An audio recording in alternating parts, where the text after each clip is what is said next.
recent years, perhaps the last couple of years, we've seen an increase in the amount of knife crime, particularly amongst young people. And at the moment we've got over 300 young people that we know are involved in serious youth violence across Bristol, so I'd say there's quite a few. All you ever hear about is thugs, teens, hoodies, carrying knives, knife crime, people being stabbed, and I think a lot of young people carry knives because they're scared that someone else is carrying a knife. My brother, basically, when he was 13, got chased by a male with a knife. And then what happened? And then basically he went to school, school did nothing, the police did nothing. Then he dropped out of school, never went back because of he was just traumatised or whatnot. And then that led to like him going out with his mates, committing further crime, and then went to prison.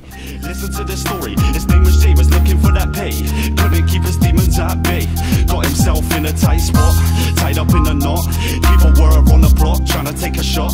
Believe it or not, this is not hot, you'll be rotting in a cell. Live in hell, stay up on them rails, better for your health. I am Harvey. I was part of the initial knife crime animation project funded by Avon and Somerset Police. I am making this documentary to investigate the key causes of knife crime, to understand the public health response to knife crime, and to find out how we can come together to break this cycle of violence. Why have the police funded the knife crime animation project? We funded it because this is a problem that we want to engage and work with young people in solving. And actually, if we're trying to solve a problem which involves violence amongst young people and a minority of people who might be tempted to carry a knife, then actually it would be sensible for us to talk to young people about what they think the solutions are, what they think the messages we should be putting across should be.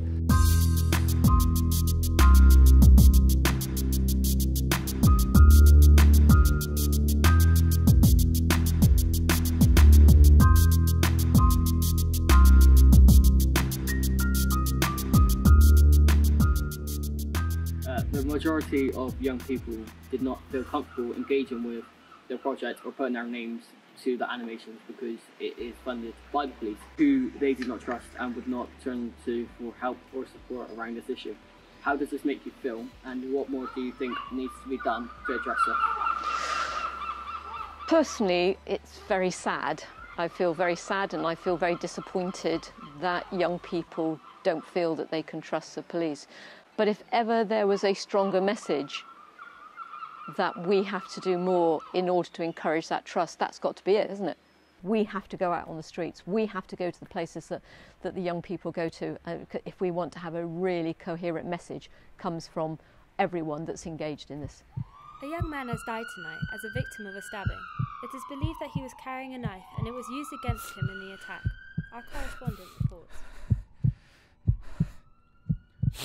Hey, wait, is that a knife? It's for protection. Just don't worry about it, all right? I didn't tell anyone. Where's my friend? 100% from my findings that I've found so far, it would be for protection. 9 times out of 10, the young people are saying, I only carry it for protection.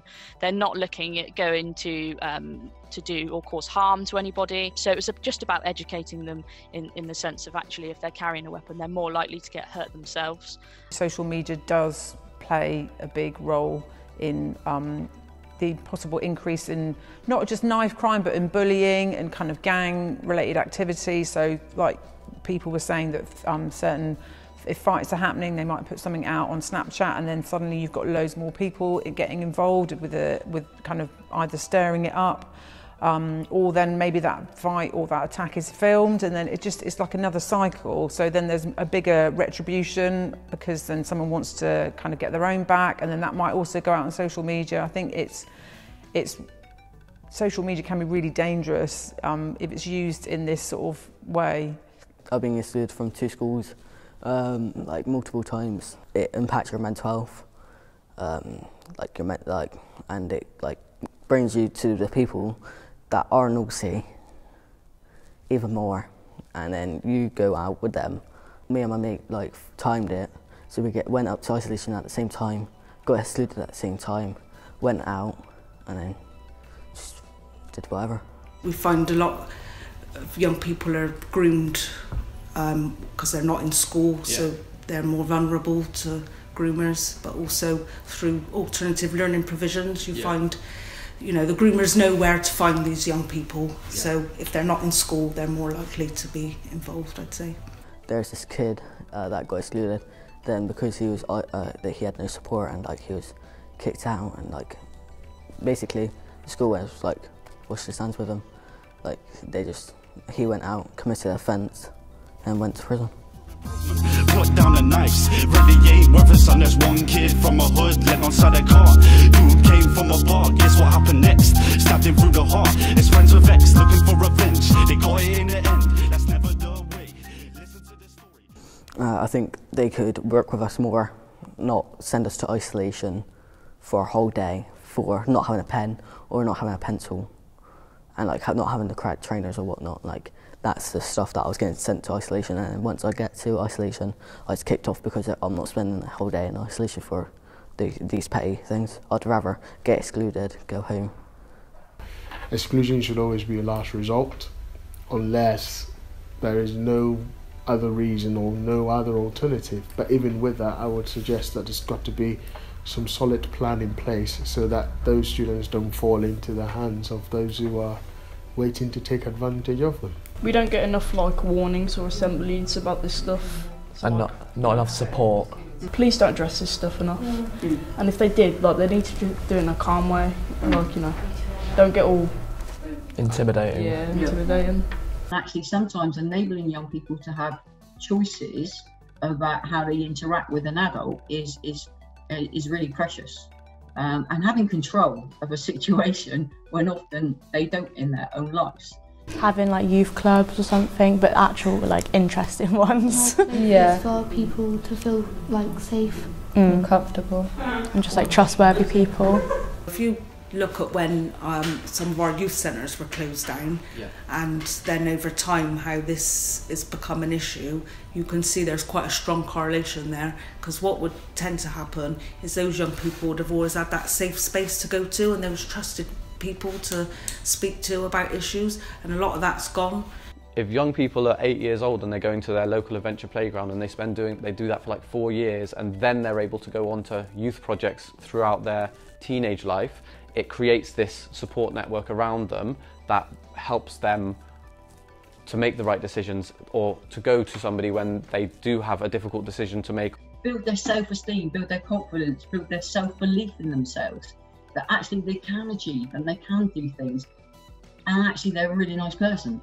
You know, so we try and bring out all of those elements for them to look at their futures and think, do you know what, I've done some stuff in the past and maybe it wasn't the right path, and try and divert them into a different path that will be inspiring to them, that they can inspire other people. And it's just seeing the best in young people. It's not enough funding for the youth today, no support, sending them off to war. They don't care, they get locked up in the cage. They've already been isolated, violated, chucked to the side. Wonder why they're frustrated, trouble past. Think that could be related, need long-term solutions. Less prosecutions, kids life are more than institutions proven. There's room for improvement. Put down the knife. The one thing about youth workers is it's a voluntary relationship. So actually that is key. That relationship is fundamental to how we do our work. And that will be a different type of relationship to a social worker. It will be a different type of relationship to a PCSO.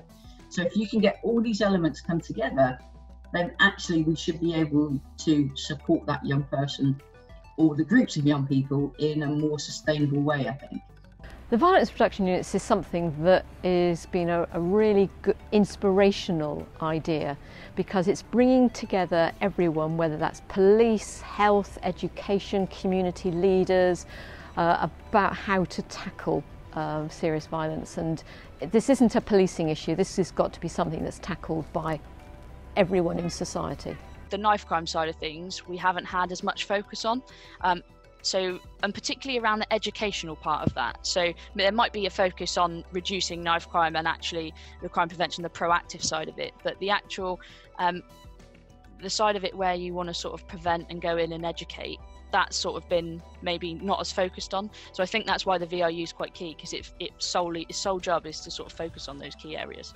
So some of the work is looking at prevention kind of stuff, so that's more around going into schools, delivering workshops on more issues around knife crime, grooming, county lines, things like that. And then we do kind of early intervention work and intervention with young people who we know are involved. Yeah. And what we've done is got a scheme called Community Mentors. So this is about working with people from the community who've got a bit of that lived experience so that they're more likely to engage with the young person. To make life changes with young people is a slow process. I would love to see that, you know, maybe actually people are commissioned to do 3 years with young people, at least, minimum. The government have started giving pots of money to address this, but as I said, it's still not enough. So what we're trying to do is make sure we involve the community in any solutions that we come up with so it is sustainable, because at some point the Home Office will cut the funding and they'll move on to something else. There'll be a different issue that needs solving. The moment you can change yourself, the moment you can change the world. But I realise that your walls shine at pros. Even when life's roads, violence is not the answer. Love and peace is what we'll capture, ready for the rapture. Seems like we're always going through the same cycle, it's vital. The council should be listening to the young people who are on the street, who are living this, who are going through this, who are worried every time they step out of their house because they're worried if that group of boys over there is going to do something or whatever. So I think we all as professionals need to listen to you guys, because it's you guys that experience this more than us. I really hope that there can be an outcome, and I think things like this will go a long way to do that. So I think what you're doing is really good.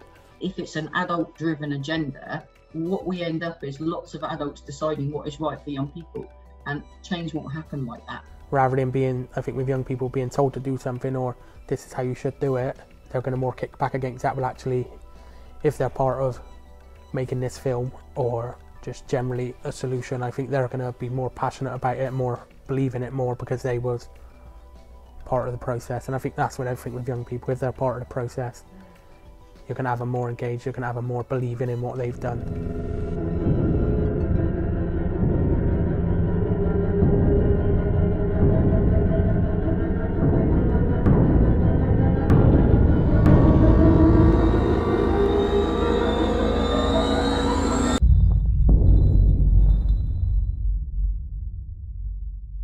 Now that we're trying to do more to help, I like to see it sustained and not just be one big thing and then put to bed until something big happens and then we can go back to it, because that's what I'm seeing now and that frustrates me.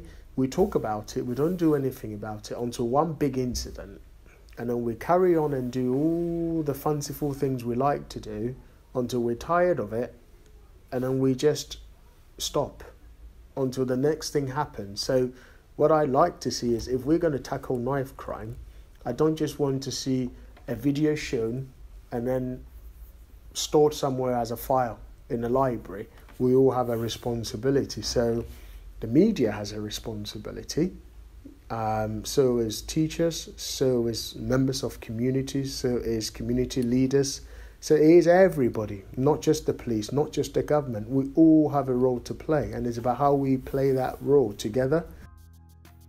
What has become clear to me over the last 9 months is the more police really listen and engage with young people in positive activities, the better the relationships are. This project has given me a voice and a chance to learn. We need more. Most importantly, young people living in deprived areas are the most at risk of getting caught up in knife crime. It feels like we are excluded from schools, communities and life in general, more than anyone else. If there is to be any chance of solving knife crime, we need to be included.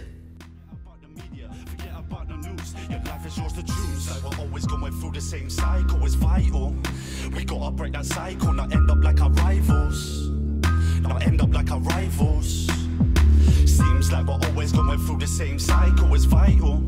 We gotta break that cycle, not end up like our rivals. Not end up like our rivals.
We don't yet know anything about the circumstances around this young man's death, but speaking before this latest tragedy, the Met Commissioner, Cressida Dick, said that in London, social media was turning petty squabbles into bloody battles, sometimes in a matter of minutes. One of Hackney's MPs is sceptical of this explanation. Social media is a symptom, it's not a cause. The underlying issues are social, they're educational, even economic, because some of these young men that are out on the street in gangs, it's partly because there don't seem to be any opportunities for them in the wider society. So there's a lot of things we need to crack down on social media, but they are a symptom of this rising tide of violence. They are not the cause. Guys, somebody's passing, man. On Hackney Marshes, some young men gather in the evening sun to play football. Bobby Kazanga started Hackney Wick FC as something to do when he got out of prison 3 years ago. He says social media is central to the current wave of violence. He told me how gangs post videos that escalate quickly. One of them will go over to the other area and say, look, we're in your area, there's nothing you can do about it, and they will see it as an embarrassment. Oh, we let these guys in our area, we should go to theirs. And then when someone slips up and gets caught, because they say, oh, that's that guy that was in that video, he gets caught, he may get beaten up, and that video goes viral and everything spreads like wildfire. And then there'll be the comments of, oh, this was meant to be the so-called gangster, and look, it's embarrassing that he's got him beaten up, that he's not that tough. So that embarrassment that they feel, they want to retaliate, and then things are just spiraling out of control, and you've seen it everywhere across London. It's about profile. People, some of it is about profile. Yeah, I mean, yeah, some of it. I wouldn't attribute all of it to profile, but it's definitely something that's adding to the fuel. Whereas before, where people have punch-ups, no one would know about it. It would just be a low-key thing. I wouldn't know who you are from. I mean, I could be from, well, I'm from Peckham, and I could have come to Hackney, and no one would have known who I was.